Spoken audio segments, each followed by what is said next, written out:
코로나19의 확산 속 집에 거주하는 시간이 부쩍 늘며 생긴 분쟁이 하나 있습니다.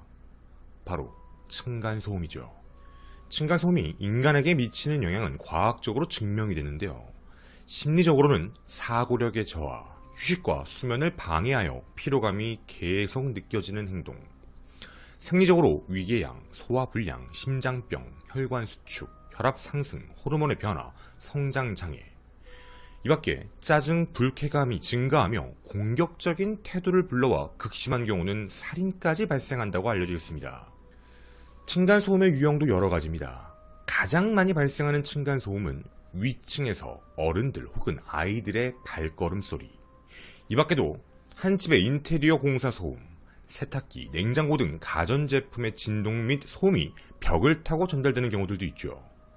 최근에는 반려견을 키우는 가정들이 늘어 짖는 소리가 층간 소음의 갈등 원인까지도 되곤 합니다.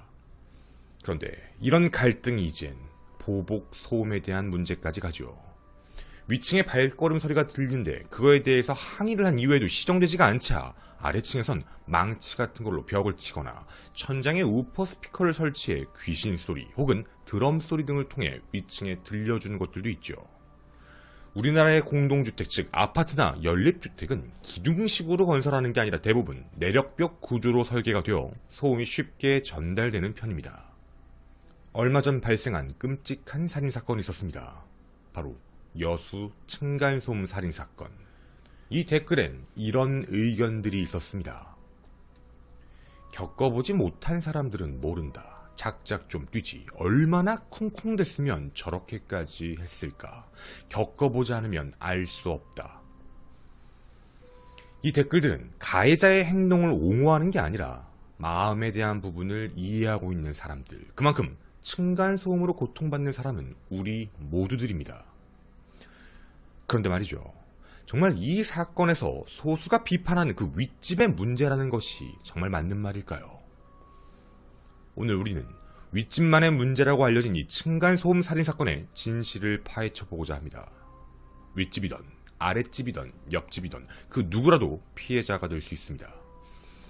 당신이 몰랐던 사건, 여수 층간소음 살인사건의 진실편입니다. 2021년 9월 27일 밤 12시 46분 112에 한 통의 신고전화가 접수됩니다. 내가 사람들을 죽였다. 층간소음 때문에 위층에 사는 가족들 4명을 칼로 찔렀다. 전남 여수시 덕충동의 한 아파트 현장은 매우 끔찍했습니다. 60대 부부, 40대 딸 부부가 함께 거주했던 곳.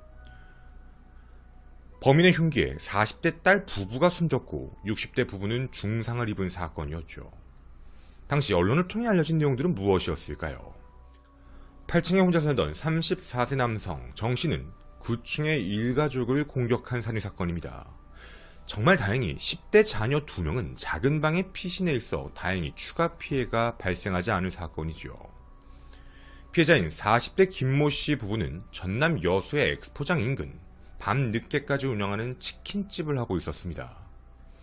당일날 밤에도 평소와 다름없이 코로나19의 확산에 따른 방역수칙에 따라 저녁 10시쯤 영업을 마치고 귀가를 했지요. 밤늦게 귀가하고 일하는 동안 두 딸은 외할머니와 외할아버지가 함께 돌보고 있던 상황이었습니다. 일과를 마치고 씻고 잠이 들 시간, 아래층에 사는 34세 정씨가 거칠게 문을 두드렸던 것이죠. 그렇게 끔찍한 일가족 살인사건이 시작됩니다. 10일 전이었던 9월 17일, 이들도 또 한 번의 트러블이 있었습니다. 층간소음 문제로 관계기관에 신고를 했던 적이 있었죠. 112의 전화에서는 소음에 대한 문제로 고소를 하고 싶다, 어떻게 해야 되느냐라는 절차를 물어봤던 것, 그리고 아파트 관리실에다가도 똑같이 신고를 하게 됩니다. 검거된 정 씨는 어떤 이야기를 했을까요? 검거된 당일날 오후 4시 변호사 입회 신청을 하고 경찰 조사를 일체 불응했습니다. 변호사가 있어야 말을 하겠다라는 것이었죠. 그리고 그 이후 이런 진술을 합니다. 순간적으로 너무 화가 나 우발적으로 살인을 저질렀다. 계획이 아니라 우발이라는 겁니다. 층간소음 문제 때문에 잠을 설쳤다. 감정이 격화되었고 자주 인터폰으로 연락을 해 부탁을 했지만 그게 되지 않다 보니 결국 말다툼 끝에 살인을 저질렀다는 것입니다. 범행 당일날도 쿵쿵대는 발소리가 너무 심하게 들려 그 위층으로 올라갔고 말다툼을 벌이다 화가 나 가지고 있던 흉기를 휘둘렀다고 진술을 하죠.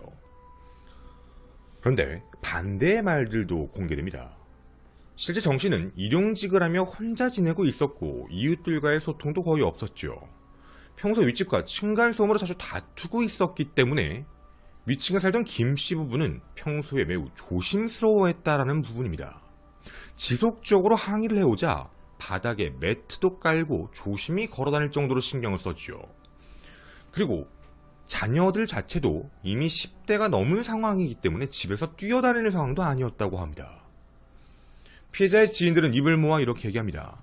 아랫집에서 너무 자주 올라오는 것 때문에 스트레스를 받았고 너무 예민해하는 것 같다. 할아버지 할머니도 엄청 신경을 쓰고 소음 관리를 오랫동안 해왔다. 옆집에선 이런 이야기도 합니다. 청소기만 돌려도 문을 두드리더라. 샤워만 해도 문을 두드리더라. 조금만 소리가 나도 계속 항의를 해왔다. 평소에 작은 소리에도 매우 민감한 반응을 보여 주변의 많은 이웃들을 괴롭혔던 정 씨였습니다. 이렇게 말씀을 드린다고 해도 사람이 느끼는 예민함에 대한 부분은 분명 편차가 있습니다. 분명 더 시끄럽게 해서 그거에 대한 정당한 항의였는데 그걸 무시를 해서 이런 사건이 발생한 거 아닐까. 일부의 사람들의 비난대로 위층의 층간소음이 정말 심해서 발생한 사건인 걸까요? 외부에 나와 있는 내용 전부 사실이 아니었습니다.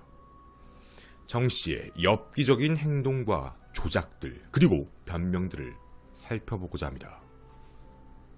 2013년 4월 이 아파트에 정 씨와 정 씨의 어머니가 8층으로 입주합니다. 그리고 같은 해 9층에 딸 둘, 부모님을 함께 모시고 사는 가족도 들어오게 됩니다. 2013년부터 쌓아온 악연일 수 있죠. 2018년 정 씨의 어머니가 직장 문제로 이사를 하게 되자 그때부터 정 씨는 혼자 거주를 하게 됩니다. 2019년에는 딱 1개월 정도만 근무를 한 기록이 있고 그 이후에는 전부 일용직 생활만을 한 것으로 알려져 있으며 2020년에는 총 34일만 일을 했던 기록, 2021년 1월부터 4월까지는 총 14일만 근무했습니다. 그리고 평소 어머니와 외국인 여자친구 이외에는 교류하는 사람도 없던 정 씨였죠. 정 씨는 평소 층간소음을 이유로 피해자들에게 인터폴을 통해 욕설을 하거나 집을 자주 방문했습니다. 또는 관리사무소에 직접 연락도 하고 그리고 피해자들로부터도 우리 집이 아닌 다른 장소에서 발생한 소음인데 왜 자꾸 우리 집에만 뭐라고 하냐, 그러지 말아달라는 부탁을 듣고도 계속적으로 위에서 일부러 소리를 내는 것이다 라는 망상을 하기 시작합니다.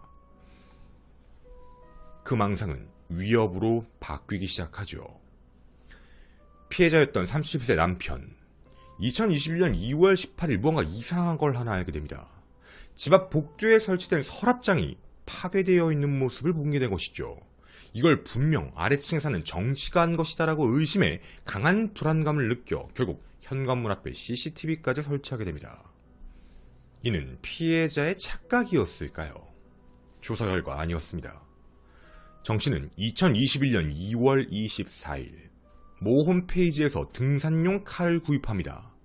그리고 2021년 9월 11일까지 우리나라에 있는 쇼핑몰 사이트 및 외국 쇼핑몰 사이트까지 총 포함해 약 600여 종의 흉기를 직접 살펴봅니다. 그리고 거기에 있는 흉기들을 하나씩 구매하기 시작하죠. 여기서 끝나지 않습니다. 정 씨의 소름 돋는 조작 파일이 하나 있었습니다. 2021년 9월 17일 새벽 2시 6분 그리고 오후 6시 39분 관리실에 항의 전화를 합니다. 그리고 6시 59분이자 또다시 112에 전화를 걸어 층간소음을 고소할 수 있는지를 물어봤었죠. 안 끝났습니다. 저녁 8시 15분 이상한 행동을 하나 더 합니다. 자신의 휴대전화를 이용해 소음에 대항하여 불상의 물체를 두드리거나 혹은 TV를 켜고 음량을 높이는 등 이상한 소리를 만든 다음 그걸 위층의 소음이라는 제목 파일로 어머니에게 전송합니다. 윗집 사람들을 다 쪼개버리고 싶다라는 극도의 분노감까지 표출했죠. 실제 소리가 나지 않았지만 자기가 난다고 믿는 일종의 증거를 만들어 놓고 그걸 윗집의 소음이다라고 이야기했던 겁니다.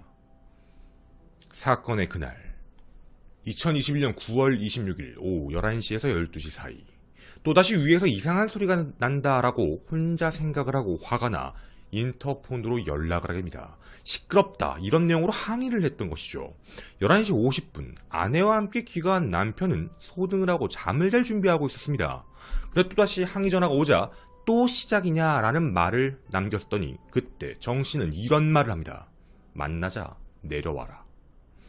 외부에 알려진 것과 다르게 직접 정씨가 위로 올라가 문을 들고 안으로 침입한 게 아닙니다. 바깥으로 나오라고 했던 것이었죠.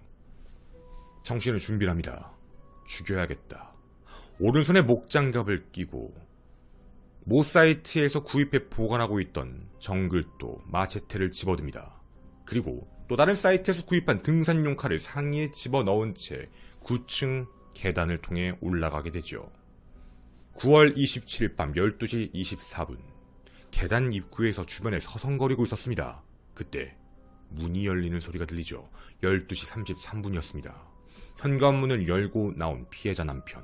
계단 입구 쪽에 다가서는 그 순간 왼손으로 머리와 상체 부위를 잡은 뒤 정글도를 휘두릅니다.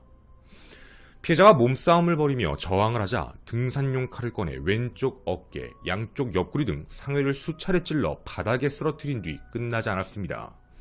마체테를 다시 들어 뒤통수 부분을 내리쳐 그 자리에서 사망에 이르게 합니다. 끝나지 않았습니다. 현관문이 열려 있었으니 말이죠. 열린 현관문을 통해 안으로 들어갔고 그 안에서 정씨가 마주친 건 아내였습니다. 화장실과 거실 쪽으로 도망치는 그 아내를 쫓아다니며 머리와 상체 부위를 계속적으로 마테테로 휘두르게 됩니다. 이에 아내는 자신의 부모님의 침실로 사용하는 작은 방으로 도망치며 도망쳐 엄마라고 비명을 지르고 쓰러지지요. 그때 욕설을 가하며 쓰러진 아내의 머리에도 똑같이 정글도를 수에 휘두릅니다.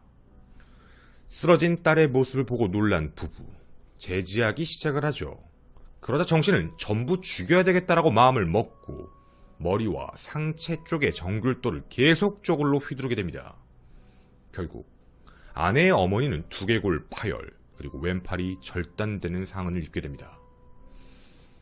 12시 35분 현관문을 통해 복도로 다시 나가 남편의 시신 옆에 떨어져 있던 등산용 칼을 다시 주워 방 안으로 들어갑니다. 이유는 의자를 들고 대항하고 있는 아내의 아버지를 공격하기 위함이었죠. 힘으로 제지하며 등산용 칼로 수의 복부를 찌르고 머리와 상체 부위에 정글도를 계속적으로 휘두릅니다. 12시 36분 상처를 입은 피해자들은 모두 저항을 포기하고 쓰러지게 됩니다. 그때 집으로 돌아가려고 하는 순간 이상한 소리를 듣게 되죠. 바로 아내 아버지의 목소리입니다. 112에 신고 전화를 하는 목소리입니다. 해서 작은 방을 다시 들어가 욕을 하며 정글도로 쇄골을 수에 내리치게 됩니다. 불행 중 다행인 걸까요? 신고를 받고 출동한 구급대원으로 바로 병원으로 후송되어 결국 살인 미수에 그치기만 했습니다. 다행히 아이들은 방 안에 문을 잠그고 있어서 직접적인 피해를 입지 않았던 것. 부부는 사망했고 부부의 어머니 아버지는 큰 상처를 입은 끔찍한 살인사건이었습니다. 그는 과연 무슨 이야기를 할 수 있었던 걸까요? 검찰은 그에게 사형을 구형합니다. 정씨는 치밀하게 범행을 계획해 세웠고 범행 과정에서 한치의 망설임도 없었다. 층간소음에 시달린다는 그 혼자만의 망상 이유만으로 소음이 어디에서 유발되는 것인지 정확한 사실관계도 확인하지 않고 극단적이고 참혹한 범죄를 저질렀다는 것이죠. 자식이 살해당한 장면을 목격한 피해자의 부모, 회복하기 어려운 깊은 상처를 입었고 피해자의 자녀는 참혹한 현실을 깨닫게 될 때 더 큰 충격을 받을 것이 당연하기 때문입니다. 중형으로 법의 엄중함을 일깨워달라 사형 구형이었습니다. 하지만 정씨 측은 전혀 다른 이야기를 합니다. 계획적 살인은 절대 아니다. 계획적 살인이었다면 도주로를 생각하지 않을 수가 없는데 왜 스스로 신고에 자수를 했겠는가. 위아래층으로 9년간 살았는데 층간소음 때문에 장기간의 분노가 폭발한 점은 있을 수 있지만 계획범죄는 아니다라고 보는 것이죠.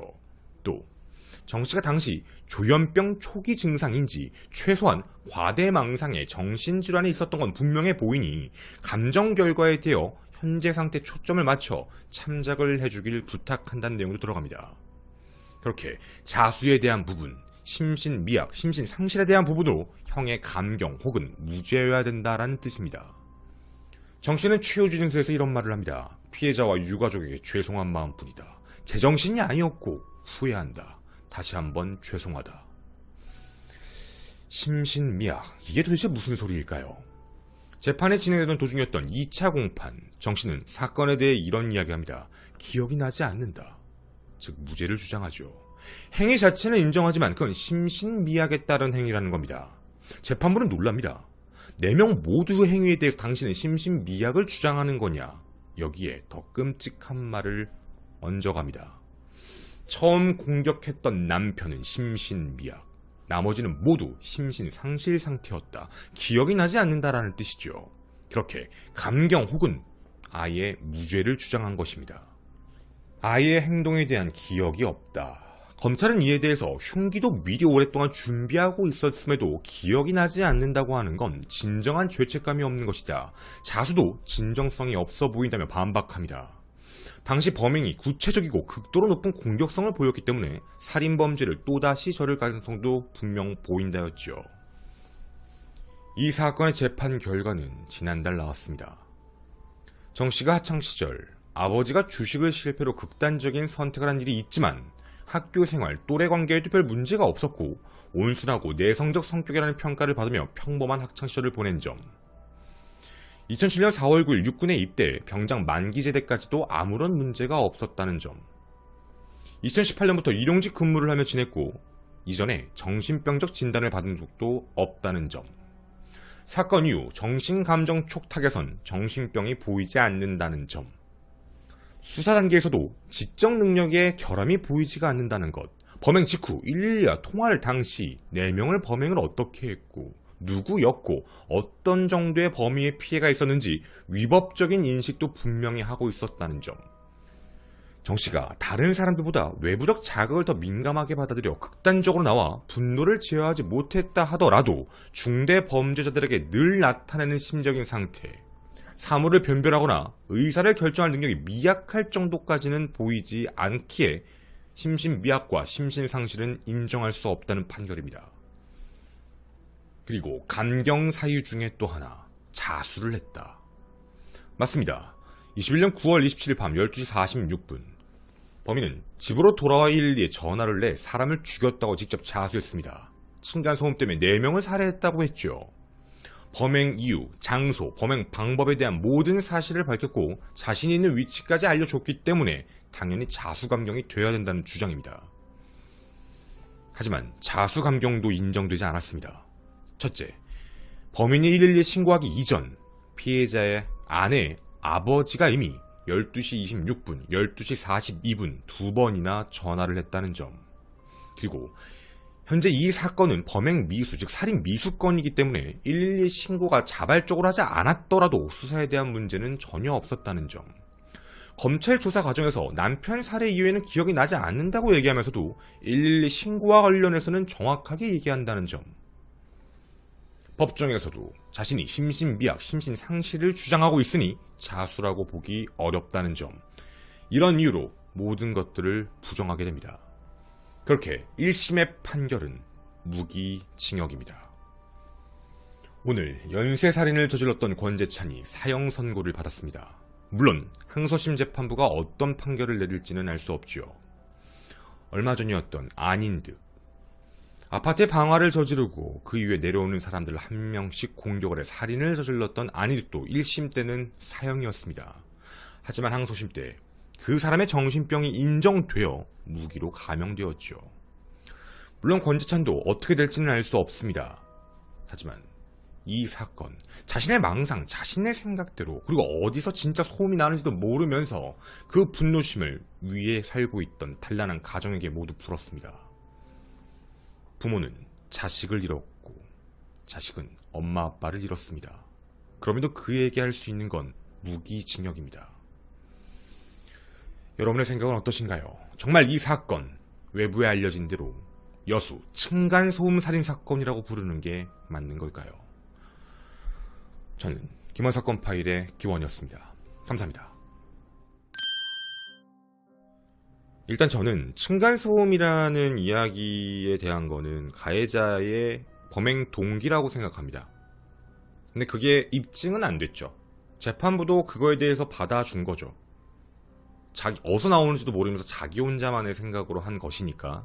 그러니까 이 사건에서 여수 층간소음 살인 사건이라는 표현은 이렇게 알려졌으니까 저도 제목으로 쓰겠지만 사실 그거는 범인의 이야기예요. 범인이 하고 싶은 얘기죠. 층간소음 때문에 그런 것이다. 근데 실제로 이 소음과 관련되어 있는 부분이 어디서 왔는지는 아무도 알 수 없어요. 사람들마다 느끼는 게 다른 거니까. 근데 제가 오늘 좀 이 뒤에서 얘기를 드리고 싶었던 게 있어요. 진짜 사회적 문제로 심각하게 대두되고 있어요. 한국환경공단 층간소음 센터에 접수된 기록을 보면은 2020년 한 해 동안 나온 전화 상담만 42,250건이에요. 이게 2019년 대비로 하면 1.6배나 증가를 했어요. 그러니까 지금 사람들은 층간소음에 대해서 고통을 받는 사람들이 진짜로 많아요. 증가되고 있다라는 거죠. 근데 이 층간소음에 대해서 한 가지 알아야 되겠어요. 그러니까 이 사건을 얘기하는 게 아니라 자기가 진짜 하지 말아달라고, 진짜 소음이 심한데 하지 말아달라고 했는데도 안 하는데 다 진짜 그래버리면 진짜 열받잖아요. 지금 이게 여러 가지 얘기들이 있는데요. 층간소음에 대한 대처법에 대해서 지금 뭐 사회적 제도가 제대로 만들어진 건 어떻게 보면 없으니까 요즘에 이걸 하고 있대요. 집안 곳곳에 소음 측정기를 부착을 해서 집안의 소음이 일정 수준으로 올라가면 앱을 통해서 알려주는 것도 하고 있다. 고려해보고 있다. 뭐 이런 내용이 있는데 지금 이미 이전에 만들어진 집들은 어떻게 할지 잘 모르겠어요. 저도. 이것도 있고 건설과 관련되어 있는 부분을 다 바꿔야 된다.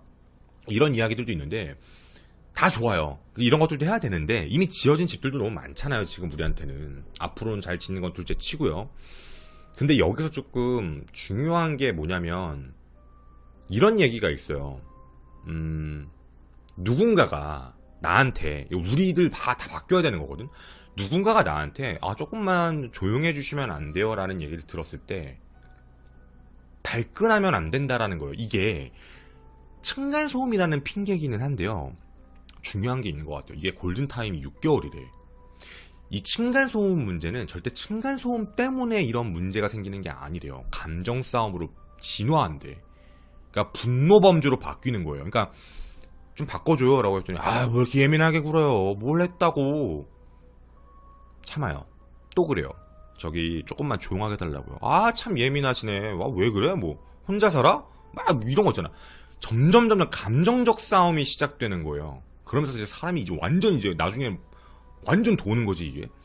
그러니까 이렇게 되는 문제인 거예요. 그래서 제가 사실 오늘 하고 싶었던 이야기는요. 누군가가 나에게 층간소음에 대한 이야기를 했을 땐 죄송해요. 조금 뭐 이렇게 조심할게요. 바꿔볼게요. 라는 있죠. 그러니까 최대한 그렇게 생각하는 게 모두가 편하다는 얘기예요.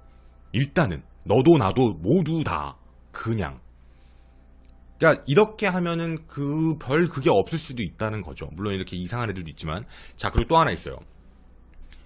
층간소음 문제에 대해서 전문가분들이 꼭 막으려고 하는 게 있어. 절대 접촉하지 말아라요. 그러니까 얼굴 보거나 통화로 얘기하지 말라고. 절대 하지 말라고. 왜냐면 직접 전화로 하거나 마주치면은 그게 진짜 감정이 상하는 쪽으로 많이 가기 때문에 그게 사건이 많이 커진대요.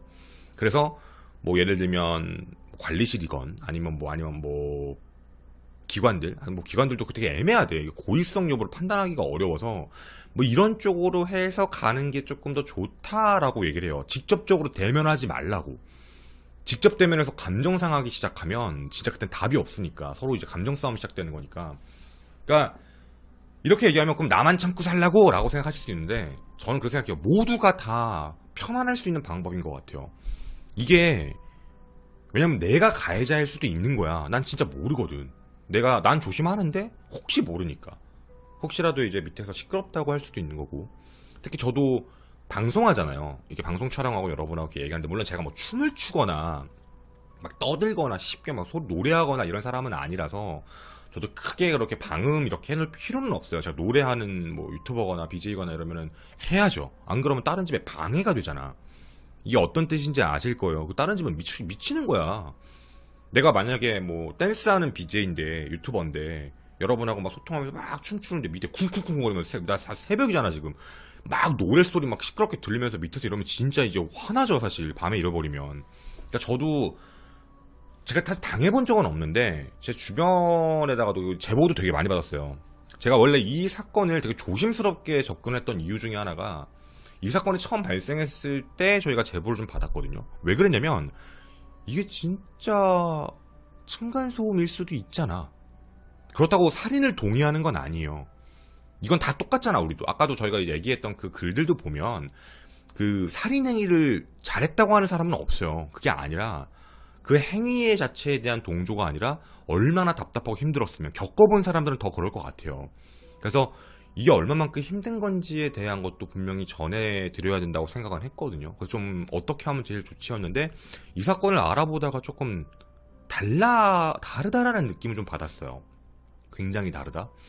그래서 저는 이거는 뭐 그건 가해자가 한 얘기인 거니까 믿기 좀 어려운 부분이다라는 거고요. 저는 그렇게 생각해요. 공공주택이잖아. 내 집인데 뭐 어때? 라고 얘기하는 거는 좀 이기적인 것 같아요. 그죠? 그 집은 내 집이 맞는데 그 집은 근데 딴 데는 내 집이 아니잖아요. 만약에 그게 신경이 쓰인다 뭐 한다라고 얘기를 한다면 한번 자기를 한번 생각해 봐야 될 필요가 있다라고 저는 생각을 개인적으로 해요. 예를 들어 펜션 놀러 가는데 옆에서 밤새도록 앉아고 시끄럽게 떠들고 막 술 먹고 난리 부리면 좀 힘들 거 아니야 그것도.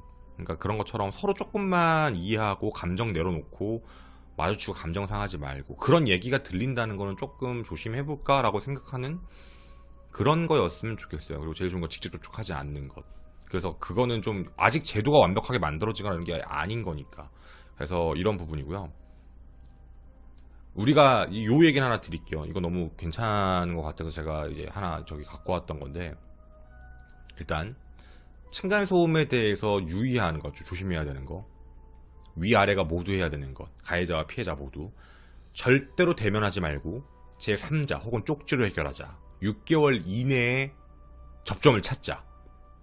그리고 상대하고 뭔가 제3자를 통해 얘기할 때도 어느 정도의 한계, 이 정도면 괜찮아 정도 시간을 정해도 되고 그리고 바뀌면 제발 칭찬 좀 해주세요. 고맙다는 말을 꼭 했으면 좋겠다라는 생각이에요. 고맙다. 그러니까 나빴는데 좋아지면은 그냥 무시하는 게 아니라 한번 뭐 해서 뭐 감사합니다 뭐 해가지고 이런 것도 좀 하는 것. 그리고 아무리 화가 나더라도 감정적인 표현을 하지 말자 이런 식인 거죠. 서로 다 지켰으면 좋겠다라는 거예요. 서로 다들 이런 부분이고 가해자가 절대 하면 안 되는 말, 피해자가 하면 안 되는 말이 있어요. 조심해야 돼요. 감정 싸움의 문제이기 때문에 그런 거야. 가해자는 뭐 너 너무 예민한 거 아니니? 아니요. 이거 한번 생각해 봐야 돼. 그럼 어떻게 더 조용하라고 너 생각해 봐야 돼요. 내 집에서 내 맘대로 하는데 뭐 어쩌라고 이러면 안 돼요. 그냥 공동주택이니까 조심해야 되는 게 맞는 거야 사실은. 안 그러면 진짜 혼자 저기 그냥 타운하우스 같은 데나 이런 빌라 혼자 이게 단독주택 들어가서 거기서 살아야 돼. 그게 맞는 거야 사실. 근데 물론 여러분도 알겠지만 단독주택도 마찬가지고 단독주택도 지켜야 될 게 있어. 아무리 마을이어도 단독주택이라고 해도 그 안에서 뭐 앞에 막 술판 벌어놓고 와 시끄러워 이렇게 하면 안 돼. 아무리 단독이어도 붙어있으면 자기가 1층에서 노래방 부르면 옆에서 시끄러울 거 아니야 그것도. 조용해달라는 건 당연한 거잖아요. 다들 공동체 생활을 하는 거니까. 그럼 이제 그럼 그런 거 좋으면 그냥 뭐 산에 가서 하면 되지. 근데 우리가 이제 공동체로 살아가는 이유가 여러 가지 있잖아요. 뭐 예를 들면 서로의 치안도 있고 서로 지켜줄 수도 있는 거잖아요. 그러니까 조금만 더 배려하면 좋지 않을까라는 거고, 피해자들 아래층에 사는 너무 피해를 입는 사람들의 입장에서 할 때 하지 말아야 될 말들이 뭐 예를 들면 그런 거지. 너 경찰에 신고해주고 콩밥 먹이기 하겠다. 그리고 거기서 이제 자식 건드는 거. 야 애들이 참 잘 배우겠다. 교육 잘 시키네. 이런 거 하지 말라는 거예요. 이거 다 감정 싸움이에요. 그러니까 마주치지 말라는 게 이런 대화가 나가기 시작하면 진짜 답도 없으니까 정말 조심해야 될 발언이라는 얘기예요. 그러니까 이런 거 좀 조심하고 그래서 제일 접촉 안 하는 게 제일 좋고 제3자로 중재하는 게 제일 좋다라는 것 같고요. 그러니까 물론 제 이 이야기가 뭐 모두를 바꿀 수 있다고 생각하진 않지만 저희 방송을 봐주시는 많은 분들께도 한 가지 부탁을 드리고 싶은 건 어쨌든 이미 지어진 집들도 너무 많고 이게 지금 어떻게 될지 잘 모르겠지만 제일 중요한 건 서로서로의 이해에 대한 것 같아요. 지금 상황은 이거밖에 없어. 뭐 안 그러면 어떻게 할 거야.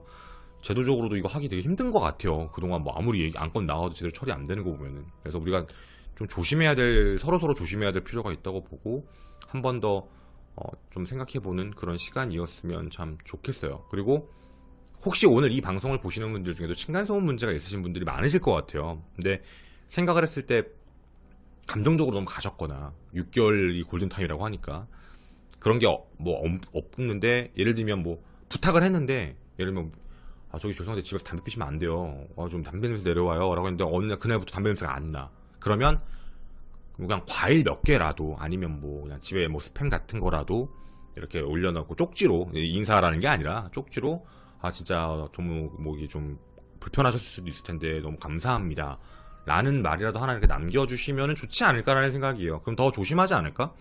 더 생각도 많이 할 거고. 그러니까 조금 이렇게 가는 게 맞지 않을, 지금 상황에서는. 그래서 그렇게 가보는 게 나쁘지 않을까라는 생각이에요. 저는 개인적인 생각이지만 저조차도 그렇게 해보려고 노력을 할 거고, 저도 이제 우리도 좀 그렇게 했으면 참 좋겠습니다. 네, 감사합니다.